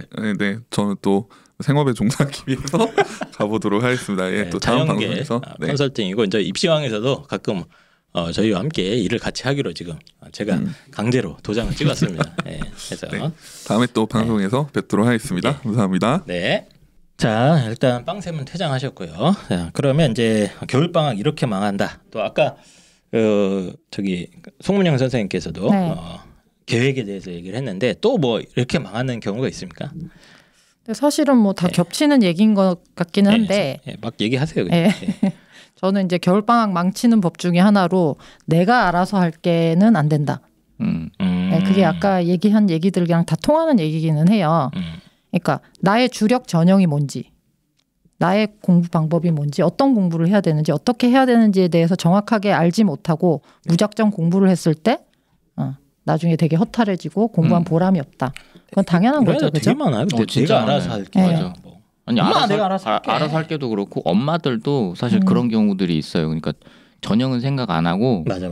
공부만 열심히 하면 돼라고 생각하는 경우가 또 되게 많더라고요. 근데 정말 뭐 중학교 학부모조차도 쟤는 왜 알아서 하지 못할까에 대해서 불만을 가지시면서 애를 뭐라고 하는 경우가 있으세요. 근데 저는 사실 그런 태도는 그렇게 입시에 성공하기 위한 바람직한 태도는 아니라고 보거든요. 사실은 대입에 성공할 때까지는 엄마가 물론 옆에서 뭐 계속 간섭하고 관여하는 건 좋은 방법은 아니지만 계속 조력자로서 존재해야 되는 게 확실하고 근데 아까는 분명히 당연하다고. 아이가 운전대를 잡아야 된다 이런 얘기를 하셨잖아요. 운전대를 잡고 있고 엄마는 내비게이션이 달아야 된다. 절대로 혼자 운전하게 냈으면 큰일 난다. 그게 이제 현명한 엄마로서 어떻게 행동해야 되는가에 대해서는 부모의 역할이 내비게이션. 엄청 크죠. 근데 원래 운전 잘하는 친구들이 내비게이션 잘 보잖아요. 그렇죠. 근데 내비게이션 내비게이션 못 보는 사람들이 있단 말이에요. 계속 딴 데 춤으로 나가고. 그러니까 우리가 또 주니어 컨설팅하면서 메타인지에 대해서도 이렇게 아이들을 알아보거든요. 네. 근데 어쩔 수 없는 것 같아요. 계속적인 시도를 통해서 나만의 방법을 찾는 게 중요하고 그 다음에 가장 중요한 거는 뭐 자기주도 학습이라는 거는 뭐 다들 뭐 인정하시는 바일 거지만 네. 그렇게 내가 자기주도 할 수 있는 몸을 만드는 거. 근데 이게 이성적으로는 애가 이제 이렇게 하면 안 돼. 안 되는데 이제 여기서부터 이제 이렇게 아이가 성장하면서 약 10여 년간 쌓여온 감정의 골이 개입을 합니다. 맞아요. 그래서 맞아.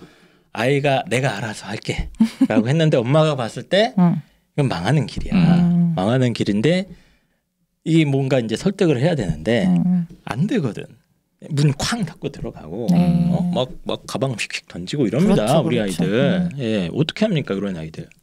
근데 저는 이제 컨설팅에서 이렇게 제가 제안을 해드리는 내비를 게 막 부셔버려 막 애가. 그 내비가 내비 끄고 막 지우고 어떻게 합니까? 이 내비 작동의 원리가 내비는 절대로 잔소리를 하지 않잖아요.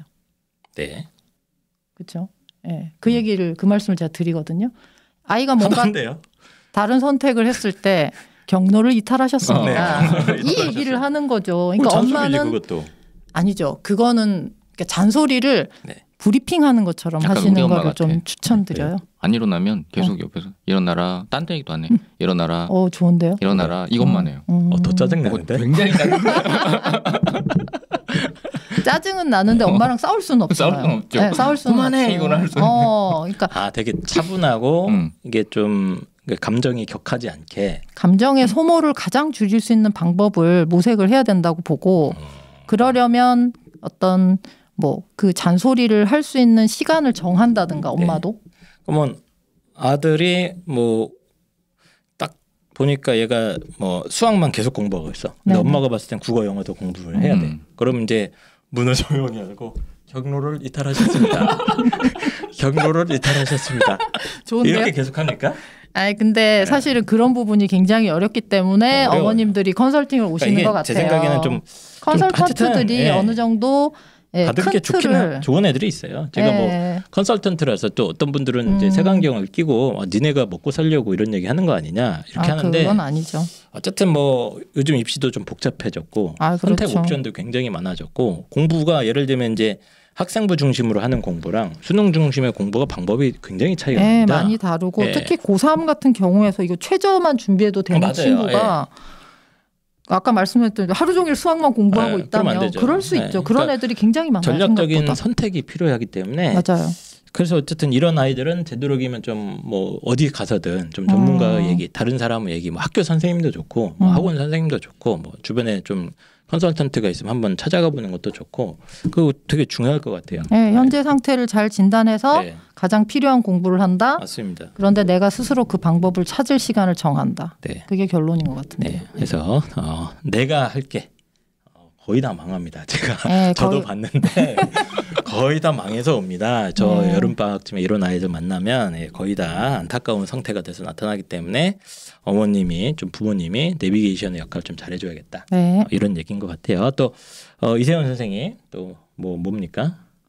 이거는 윈터스쿨 얘기를 조금 해보면 좋겠는데 요즘 많이 가잖아요. 윈터스쿨. 윈터스쿨 많이 가죠. 한희쌤도 이제 윈터스쿨 얘기를 좀 많이 들어보셨을 텐데 알고 계시잖아요. 근데 윈터스쿨을 갔을 때 문제가 되는 것들이 몇 가지가 있죠. 근데 제가 문제로 삼는 것들 중에는 어떤 게 있냐면 윈터스쿨을 처음 가는 학생들의 경우에 대부분 그러니까 처음 가지 않나요? 근데 1학년 때도 가고 뭐 요새는 이제 중3 때 가는 경우도 있으니까 그래서 중3 때 가고 뭐 1학년 때 가고 2학년 때 가고 이렇게 해서 여러 번 가게 되면 어쨌든 뭐 경험치가 쌓이니까 고를 때 별로 문제가 안 생기는데 처음 윈터스쿨을 가게 됐을 때 그때의 겨울방학이 조금 힘들어지는 학생들이 있어요. 그러니까 윈터스쿨을 들어가려고 하면 이제 애들이 부모님들이 보통 환상을 갖고 있거든요. 가면 이렇게 딱 타이트하게 짜여진 이 계획표 안에서 아이들이 공부를 열심히 할 것이다라고 생각하고 이제 보내는 거죠. 애가 사실 근데 아이가 생각이 없는 아이, 그러니까 그냥 기계 같은 아이면 가서 열심히 하겠죠. 근데 애들은 다 생각을 한단 말이에요. 그래서 딱 생각을 하긴 합니까 우리 아이들은?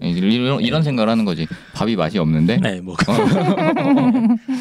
이런 생각을 하는 거죠. 그리고 공부하려고 앉았는데 옆에서 떠드는데 이런 생각이 막 이제 내가 생각하지 못했던 요소들이 막 들어오기 시작하는 거예요. 그렇게 들어오고 수업도 들어보니까 처음에 들어올 때 막 엄청 막 대단한 선생님들이 앉아 있다고 가르친다고 얘기 들었는데 내가 가보니까 또 나랑 안 맞는 것 같다는 생각이 막 들고 그렇죠. 그렇게 되다 보니까 계속 애가는 견디고 있는 거예요. 그러니까 내가 공부를 하고 있는 게 아니라 나는 윈터스쿨을 견디는 상태가 되는 거죠. 겉도는구나. 그럼 견디는 상태인데 그러면 이게 애들이 바로 판단을 해가지고 나 이거 안 맞는다. 그러고 나오면 그나마 다행인데 그걸 안 나오고 이를테면 한 5주, 6주 정도의 과정이라고 치면 한 4주까지 견디는 거예요. 4주까지 열심히 견디다가 5주째 나와. 그러면 어떤 일이 벌어지냐면 견디면 잘 되겠지 하고 있다가 나왔는데 이게 딱 나왔을 때 엄마는 그걸 못 버티고 나왔다고 하면 엄마랑 사이도 안 좋아지는 경우들도 있고 게다가 나왔는데 이렇게 퇴소를 딱 하고 나면 어떻게 되냐면 내가 거기 있는 동안 공부를 얼마나 열심히 했는데 나왔으니까 좀 쉬어야지 그러면서 보상 심리 같은 게 있는 것 같아요. 그래서 그냥 쉬어버려요. 나머지 한 달 동안이 그냥 쉬는 시간으로 지나가 버리는 경우들이 너무 많거든요. 그러니까 이게 사실 윈터스쿨을 처음 가는 학생들한테 생각보다 많이 발생을 합니다. 맞아요. 네.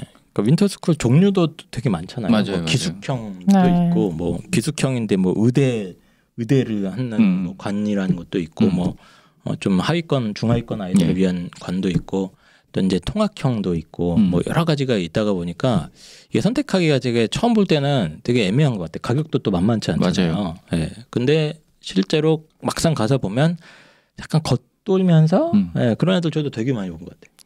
그러니까 본인만의 스타일을 잘 파악하는 게 중요한데 그렇죠. 참. 그러니까 부모님은 약간 아이를 뭐 남학생 같은 경우는 이제 뭐 군대나 뭐 해병대 캠프 보내는 느낌으로 이제 사실 보내는 거거든요. 거기 가서 좀 정신이 좀 눈빛이 좀 달라져서 와라. 여러 가지가 있어요. 엄마들은 일단 얘를 집에서 안 봤으면 좋겠어. 그런 것도 있고 그런 것도 있고요. 예. 근데 이게 견디는 것도 사실 약간의 의미는 있다고 생각하지 않으세요? 그러니까 견디는 그것 때문에 보내는 애들도 저 있었어요. 예전에 컨설팅 하던 애들 중에서 네가 시간이 그렇게 나눠져 있는 것들을 그냥 그 시간을 네 루틴으로 만들고만 와. 공부를 열심히 할 필요는 없어라고 보낸 경우도 있긴 있었어요. 근데 이게 보통 윈터스쿨을 보낼 때 부모님이 조사를 너무 많이 해. 부모님들은 어떻게 돌아가는지 다 아는데 애들은 그게 어떻게 돌아가는지 모르는 상태에서 들어가는 거죠. 그러면 이제 애들은 벙찌고 나오는 경우가 너무 많고 게다가 저희는 또 군대도 다녀오고 했으니까 이게 사실상 군대 아닙니까? 군대죠. 근데 아이들은 잘 모르니까 이게 가장 좋은 결과는 선생님 저는 절대로 재수는 못할 것 같아요. 너무너무 괴로웠어요. 그래서 공부를 하는 애들은 봤어요. 그것 때문에 내가 재수학원은 못 가겠다. 거긴 지옥이에요. 윈터스쿨이 종류마다 막 스케줄도 다른데 수업 시간도 되게 길더라고요. 많이. 그래서 뭐 아침 8시 반부터 오후 뭐 3시, 4시까지 수업이 꽉 잡혀 있는 경우도 굉장히 많은데 이세원 선생님이 말씀하신 대로 나랑 안 맞는 수업, 수준이 안 맞는다거나 아니면 진도가 내가 생각한 거랑 좀 다르게 나간다거나 뭐 나한테 필요 없는 과목들도 막 가르친다거나 근데 나는 그걸 다 들어야 되면 이게 굉장히 손해 아닙니까 이거다? 그러니까 실제로 손해가 발생하지 않는데도 스트레스를 받는 거죠. 스트레스도 났죠. 난 공부가 안 되는 것 같아. 이렇게. 그리고 끝나고 이제 자습 시간이라고 하는 게 뭐 한 3시, 4시부터 주어지면 사실 많이 해야 4-5시간인 경우가 많아요. 그렇죠. 방학 때. 근데 이제 그 시간도 뭐 알차게 쓰지 못하고 또 아예 중간에 나와버리게 되면 진짜 중간에 붕 뜨잖아요. 그러면 진짜 방학을 허투루 보내는 거죠. 돈은 돈대로 쓰고. 자아 탄력성도 좀 체크를 좀 해야 되고. 자아 탄력성이 또 뭡니까? 오늘 자꾸 뭐 입시왕 주니어 홍보하러 나오니까. 네, 맞습니다.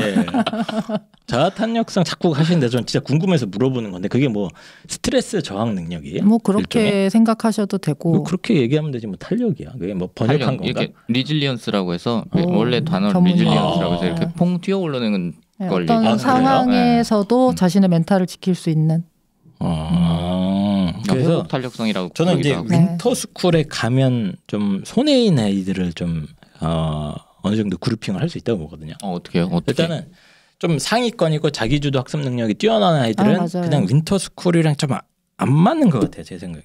수업이 너무 많고 오히려 본인한테 그러니까 얘들은 자기가 찾아서 할 수 있는 애들인데 오히려 수업 시간만 너무 많이 뺏기고 자습 시간은 줄어들고 그리고 얘네들은 오히려 좀 강사나 선생님의 어떤 질이나 이런 게 좀 중요한 아이들이거든요. 좀 거의 최상위권까지 가려면. 근데 이제 윈터스쿨은 그런 게 또 보장이 안 되니까 난이도도 좀 획일화돼 있고.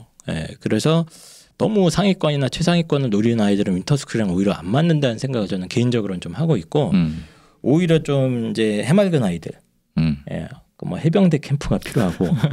혹은 이제 아예 앉는 것 자체가 힘든 아이들 있잖아요. 공부의 기억자도 아직 시작을 못 해봤거나 그런 아이들은 일단 가서 이제 앉아 있는 연습부터 하고 아 이런 것이 바로 공부구나. 그냥 체험 느낌으로 하는 건 좋다고 생각을 하는데 공부 좀 할 줄 알거나 아니면 우리 집 근처에 뭐 사교육을 충분히 활용할 수 있다. 우리 집은 학원도 많고 몇 분만 걸어가면 저 학원가도 있고 그런 데는 굳이 가야 되나 하는 생각은 좀 있습니다. 윈터스쿨이라는 게. 사실 지방 애들 같은 경우에는 주변에 있는 애들이 공부를 안 하고 있는 경우가 많죠. 근데 와가지고 아 다른 아이들이 모두 공부를 하고 있구나 하는 것만 느끼고 가도 효과가 있을 수도 있다고는 봐요. 지방이나 지역에서는 이제 학원가가 발달하지 않은 지역, 뭐 주변에 뭐 이런 윈터로 뭐 할 수 있는 지역이 없으면 저는 이제 보내는 게 맞다고 보는데 굳이 막 윈터스쿨에 막 꼭 6주 동안 이게 또 6주야. 예, 맞아요. 5주에서 6주짜리라서 저는 이런 경우도 되게 많이 봤어요. 5주에서 6주 딱 이제 버티고 나왔어요. 근데 이후에 이제 풀어지는 거야. 2주 동안. 거의 뭐 열심히 했으니까. 열심히 했으니까. 보통 그래서 1월은 애들이 열심히 살았다고 그래요. 그래서 5주쯤에 내보내는 윈터스쿨도 있거든요. 끝내고 왜냐면 재수생들 받아야 되니까. 그렇지. 끝내고 나왔는데 그 한 3주 4주가 그때 타이밍이 또 오묘하게 어떤 때는 막 설날이 있어요. 맞아요. 그럼 설날 끼고 하면서 뭐 한 주 날아가고 방학 또 말 2월쯤 되면 괜히 마음이 붕 뜨지 않습니까? 2월 말이 되면 애들이 다 떠요. 뭔가 이상하게 뜨는 그 느낌. 그러다가 보니까 거의 3주 가까이 2주 3주를 이렇게 날려먹는 경우도 굉장히 많이 볼 것 같아요. 그리고 윈터스쿨에 자꾸 저희가 단점만 얘기하는데 제일 제가 생각할 때 큰 단점 중에 하나가 이게 진도가 5주 6주 만에 안 끝나. 맞아요. 그래서 더 다녀야 돼 사실. 이게 뭐 특히 탐구나 이런 거는 절반도 못 하고 나오는 애들도 많이 봤고 왜냐면 국영수 나가기도 벅차니까. 근데 진도가 다 안 끝나고 5주 6주 그 학원 그 윈터스쿨 자체 스케줄에 따라서 내보내 버리는 거예요. 그렇죠. 그럼 이제 한 2, 3주를 뭐 어떻게 해야 되지? 뭐 이렇게 막 붕 뜨는 경우도 굉장히 많이 봤습니다. 그래서 저는 윈터스쿨을 보내는 거는 무조건 그냥 윈터스쿨 가면 다 좋겠지 이렇게 생각하시면 절대 안 되고 우리 아이한테 맞는 뭐 강의나 이런 게 진도가 맞는 건지도 파악을 해주셔야 되고 이왕 보내실 거면 윈터스쿨 끝나고 나왔을 때 얘를 어떻게 할 것인가에 대해서도 대책을 세워놓는 게 그렇죠, 맞아요. 왜냐하면 반드시 이런 문제가 발생하거든요. 그래서 윈터스쿨 딱 퇴근하는 날 아이가 이제 짐 싸들고 올 거 아닙니까? 그때 집으로 데려오지 마시고 바로 그 독서실로 가방 넣고 여기로 들어가. 바로 넣어서 더 이상 이제 손실이 발생하지 않게. 2차 윈터스쿨. 2차 바로 넣지 않으면 아이들이 또 해이해지더라고. 근데 이게 윈터스쿨도 자꾸 진화하다 보니까 멘토가 있는 윈터스쿨들이 그런 데도 있더라고요. 있죠. 그런데 조금 바람직한 느낌인 게 아까 제가 말씀드린 스스로 공부할 수 있는 플랜도 옆에서 조금 챙겨주고 그런 거 좋죠. 그런 거. 그런 거 좀 좋은 것 같다는 생각이 듭니다. 그렇습니다. 그래서 윈터스쿨이 일단은 만능이 아니다. 그렇죠. 절대 만능이 아니고 여러 가지 이제 좀 문제가 되는 부분들도 저희 컨설팅을 하면서 느낀 거예요. 그런 부분을 저희가 좀 얘기를 했으니까 이번 겨울 방학 때 윈터스쿨 보내시는 분들은 좀 체크를 해주셨으면 좋겠습니다. 일단 저는 뭐 한 가지만 지금까지 나쁜 얘기 중에 안 나온 얘기 하나만 하면 이제 늦잠 얘기를 하고 싶습니다. 늦잠. 사실 겨울이 되면 추워 밖에가 춥고 그 이불을 밖으로 이 발을 내놓잖아요. 차갑습니다. 그래서 왠지 이렇게 계속 누워 있고 싶고 겨울만 되면 또 베개가 굉장히 포근하게 느껴지잖아요. 뭐 따뜻하고 그 느낌이 너무 좋다고 보니까. 근데 엄마는 출근을 하셨어. 많은 아이들이 이제 겨울잠에 빠지는데 이제 뭐 예비 고3쯤 되는 아이들도 기상 시간이 뭐 10시, 11시가 넘어가는 경우도 많고. 오후 한 4시까지 자는 애도 봤어. 예비 고2쯤 되면 더 날리고. 아직은 걔네들은 이제 여유가 있다고 착각을 하니까. 그래서 보통 평균적으로 뭐 이렇게 윈터스쿨 가거나 뭐 아침에 독서실로 쫓아내지 않는 경우에는 거의 10시 이후에 대부분이 일어나더라고. 잠이 많을 시기죠. 네. 네. 이게 잠이 많아서 그런지 잘 모르겠어요. 네. 아 그래요? 그럼 이제 아이들이 점심을 먹자. 보통 10시, 11시 일어나면 시간이 애매해. 뭘 하기가 애매하니까 또 빈둥빈둥 하다가 이제 배고프니까 식사를 합니다. 그쵸. 식사하면 또 졸리잖아요. 그럼 또 소파 같은 침대에 누워서 있다가 보통 뭐 움직이는 게 눈 떠서 움직이는 게 1시나 2시더라고요. 그렇지. 1시면 좀 빨리 가는 1시면 빠르지. 성실하네요. 1시에 움직이면. 보통 이제 2시쯤 이제 나가서 좀 뭐 숙제 좀 하고 보통 또 학원이 저녁에 주로 배치돼 있으니까 5시 이후로 이제 들어가 또 있으니까. 밥은 그렇게 잘 챙겨 먹어요. 우리 아이들이. 먹어야 되죠. 네, 근데 밥을 또 먹고 학원 가서 10시까지 딱 있으면 이제 내가 오늘 하루 공부를 한 거야. 내가 2시부터 해갖고 막 숙제도 다 하고 학원에서 3-4시간 있었으니까 집에 와서 또 쉬어야지. 쉽니다. 이렇게 되면 방학 때 진짜 아까 순수 공부 시간이 거의 제로인 제로죠. 겨우 숙제 다 해가고 학원 스케줄 쫓아간 다음에 아무것도 그 이상은 없는. 근데 그런 경우가 제 체감상으로는 부모님이 특별하게 막 챙겨서 신경 쓰거나 아이가 엄청 자기주도적이지 않으면 거의 한 80%가 봅니다. 70에서 80%. 근데 이런 거는 고칠 수가 있는 거예요? 출근을 해야죠. 출근. 아니 출근을 하는 거는 어쨌든 누가 옆에서 깨워야 되고 잘 안 일어나. 알람 옆에서 막 계속 울리고 있는데 알람은 울리고 나는 그냥 자고. 그렇죠. 그럼 어떻게 해야 되나요 이런 거? 아니 저희 그 사실 그 입시왕의 지금 아카데미에서 윈터스쿨이라고 아주 잔인한 걸 하고 있어요. 온라인 윈터스쿨이라고 아이들을 감시를 합니다. 실시간으로. 이게 그 온라인 기기를 활용해서 한번 보셨죠? 네, 저는 약간 인권 침해 소지가 살짝 있긴 있는데 어쨌든 확실히 효과적이긴 하더라고요. 근데 이제 어떤 아이가 그 드디어 깨우침을 얻은 아이가 있는 거예요. 그러니까 이제 뭐 큰 기계와 같은 삶을 살다가 질문을 했다고 합니다. 제가 왜 일찍 일어나야 하나요? 우리 아이가 철학적 사고를 시작했네요. 제가 왜 일찍 일어나야 하는 거죠? 이런 질문을 했다고 하더라고요. 그래서 이게 진짜 힘든 일이고 일찍 일어나야 될 이유가 없잖아요. 사실은 인간이. 그렇죠. 일찍 일어나야 될 이유가 사실 없습니다. 필연적인 이유를 찾자면 찾기 어렵죠. 저도 굉장히 잠이 많은 편이라서. 저도 원래는 저는 대학교 다닐 때 아침 수업을 거의 난 아침 수업 안 넣었어요. 다 비슷한 스타일인 것 같아요. 그래서 이걸 갖다가 뭔가 합리적인 이유를 찾고 하기에는 좀 어렵고 딱 하나야 그냥 아까 루틴 만드는 거 있잖아요. 그게 제일 좋은 것 같아요. 루틴을 딱 만들어서 제일 좋은 건 뭐 어디 보내는 거. 8시나 9시까지 출근 가능한 시설들이 있습니다. 유명한 무슨 메가 땡땡 뭐 러땡 뭐 이투스에서 운영하는 시설도 있고 뭐 이런 이제 관리형 독서실들도 있고 그런 걸 활용을 하거나 아이가 그런 걸 완강하게 거부를 할 시에는 저는 상담할 때 진짜 이렇게 얘기하거든요. 제 인간적으로 10시까지는 어디를 나가자. 웬만한 산짐승 들짐승도 10시쯤엔 눈 떠서 움직이지 않니? 네가 수험생이라서가 아니라 사람이면 그래도 10시쯤에는 인간적으로 뭐 일찍 일어나라는 것도 아니야.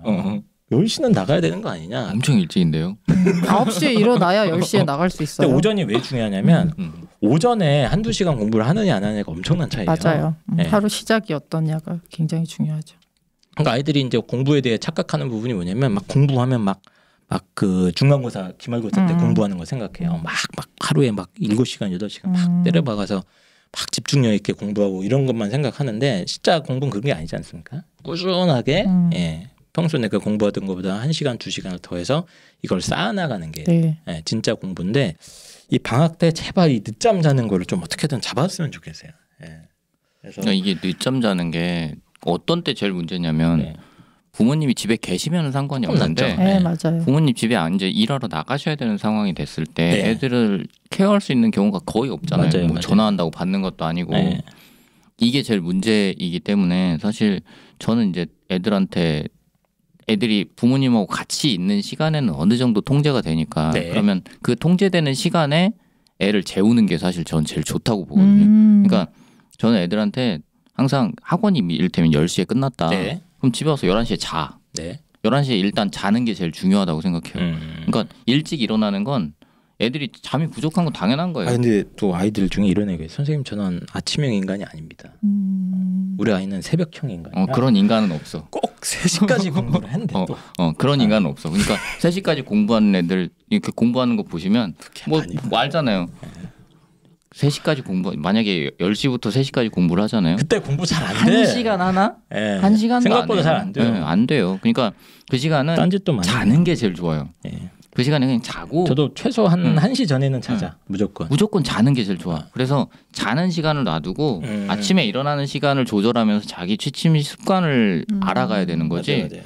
이거를 자는 시간은 3시로 놔두고 내가 뭐 7시 일어났다 불가능해요. 네. 그러니까 자는 시간을 자꾸 자는 땡겨야 시간도 돼. 좀 이제 충분히 확보해 줘야죠. 일단 손에 핸드폰을 들고 있으면 못 자는 거예요. 맞아요. 핸드폰. 네, 스마트폰을 반납하는 시간을. 스마트폰 얘기는 따로 방송이 필요합니다. 그거는 진짜, 따로 방송이 필요한 너무 주제입니다. 네, 근데 저는 따로 진짜 얘기해야 돼요. 굉장히 중요한 한 문장이 있는 것 같아요. 손에 쥐고 자면 절대로 안 된다. 입시 컨설턴트들의 주적이 스마트폰입니다. 맞아요. 예. 저희가 상담하면서 느끼는 건데 스마트폰만 없어도 걔만 없어도 진짜 컨설팅 받을 일이 필요가 없어. 우리는 직업을 잃은 거야. 네, 그렇습니다. 그래서 그리고 또 한 가지. 그러니까 애들이 이제 아침에 잘 못 일어나잖아요. 이거 부모님들도 마찬가지예요.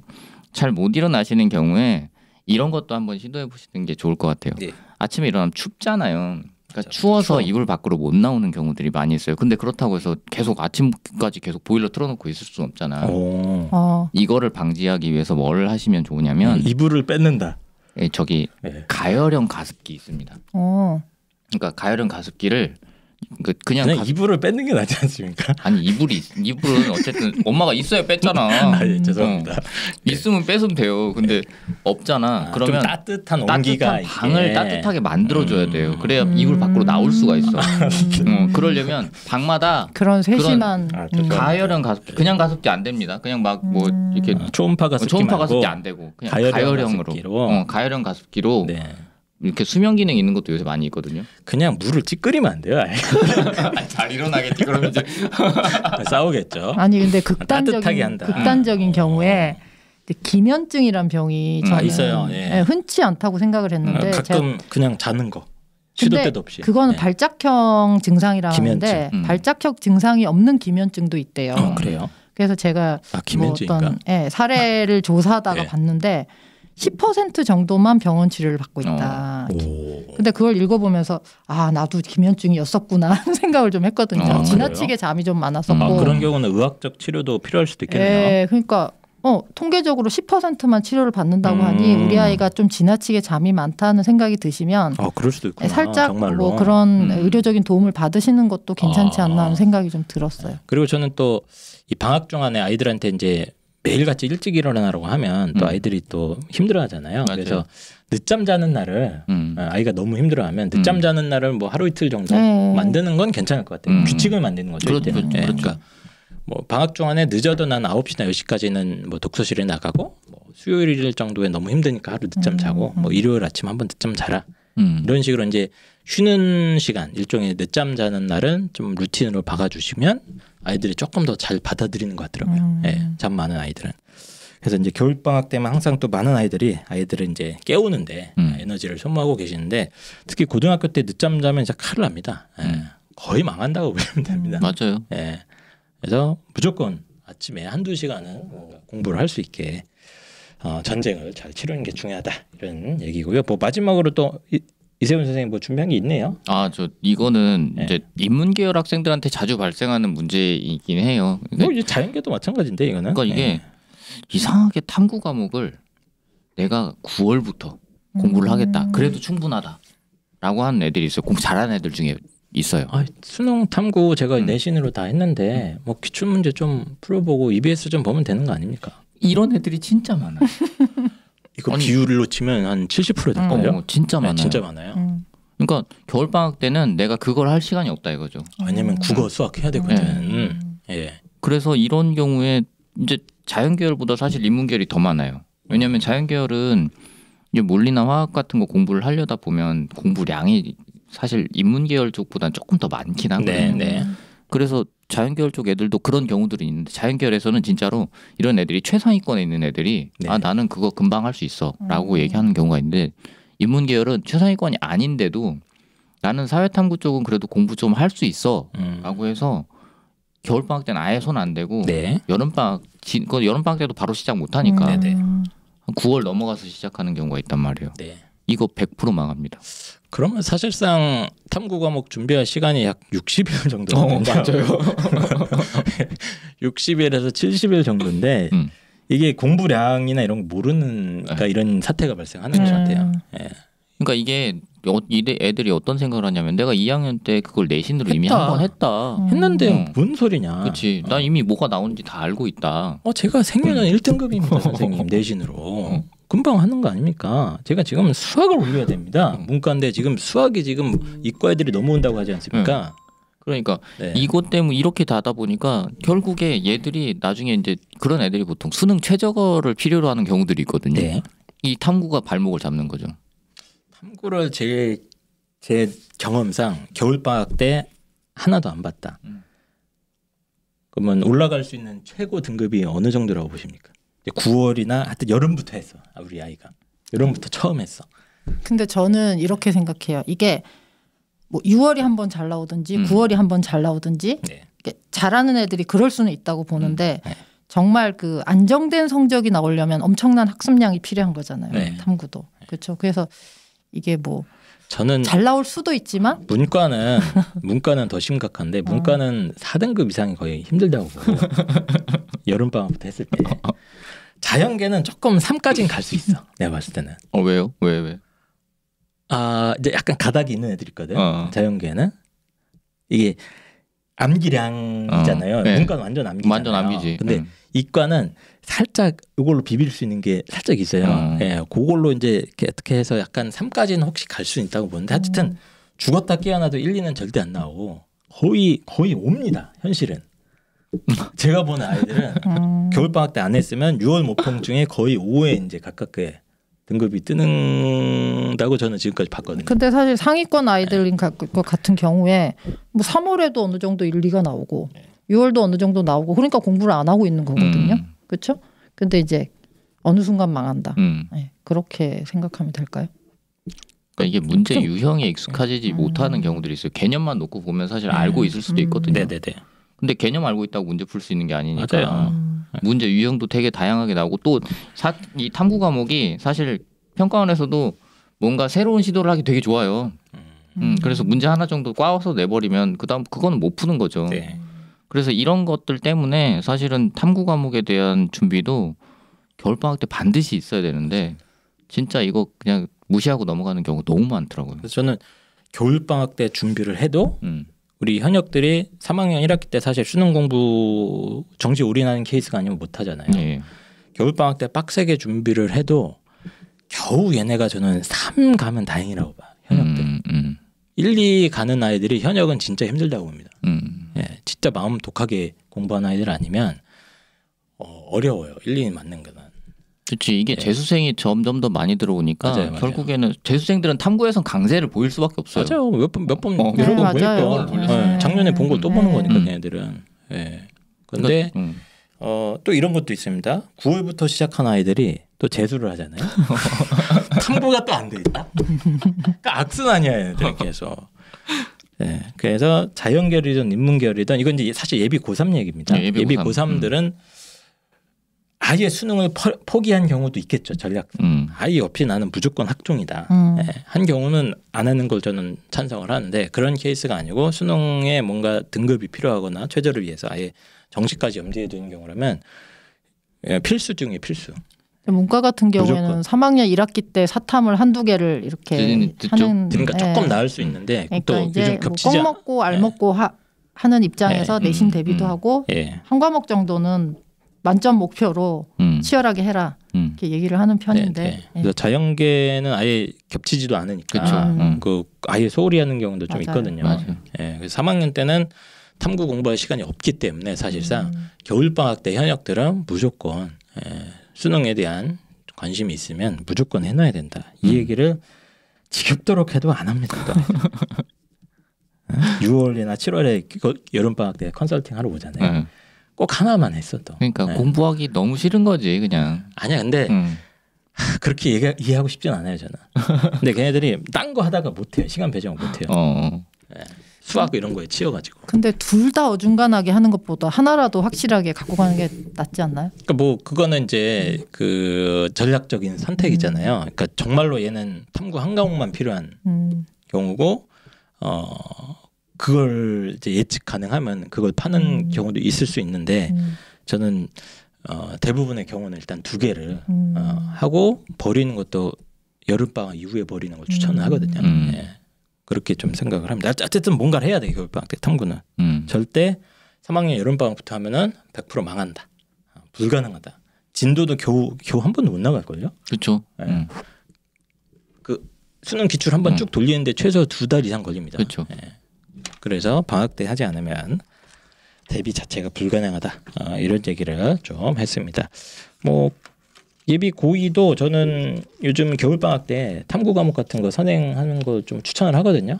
예, 그래서 아까 제가 말씀드렸지만 수학은 아무리 열심히 발붕인둥이 쳐도 제가 보니까 성적이 잘 안 올라가더라고. 근데 그 시간에 일부를 좀 떼서 예를 들면 뭐 자연계는 전략적으로 지구과학 같은 걸 선행을 안 하잖아요. 대부분 아이들이. 예, 그렇죠. 그런 거 좀 해놓으면 예, 거기서 좀 반등이 있는 애들이 있더라고요. 그러니까 일부를 떼서라고 하시는데 일부를 떼서라고 하시는데 저는 기본적인 지론이 뭐냐면 애들은 공부를 다 하고 있지 않다. 네. 더 해라. 시간이 남는다.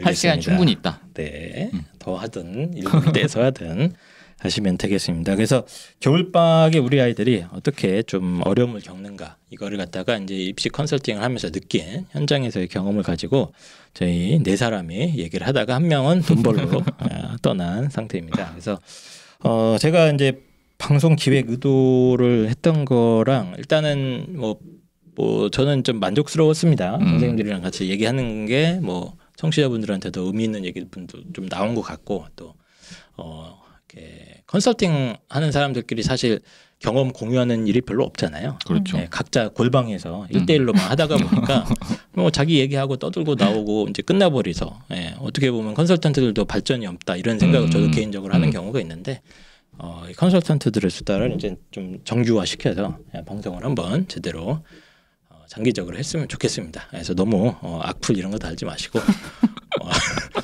그리고 저 자꾸 웃는다고 그러시는데 제가 좀 웃음이 원래 좀 많잖아요. 네, 그렇죠. 원래 맞아요. 이게 아세요. 별일 아닌데 막 웃어요 자꾸. 그래서 그런 부분이 있으니까 제가 좀 아프다 이렇게 좀 이해를 해주시면 될 것 같습니다.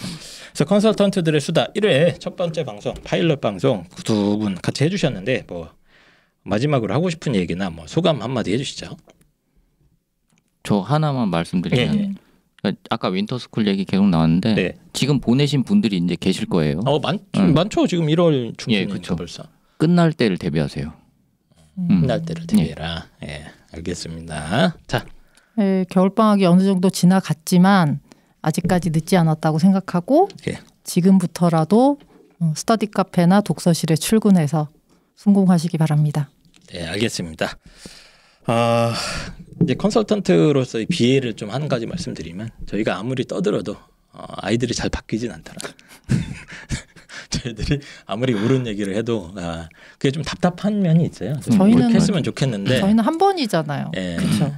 그래서 이번 방송이 저희들 어떻게 보면 신세 한탄 하는 방송이 될 수도 있겠다 이런 생각이 들면서 저희 컨설턴트들이 한번 여러분들한테 이런 방향성을 자주 제시해 보도록 하겠습니다.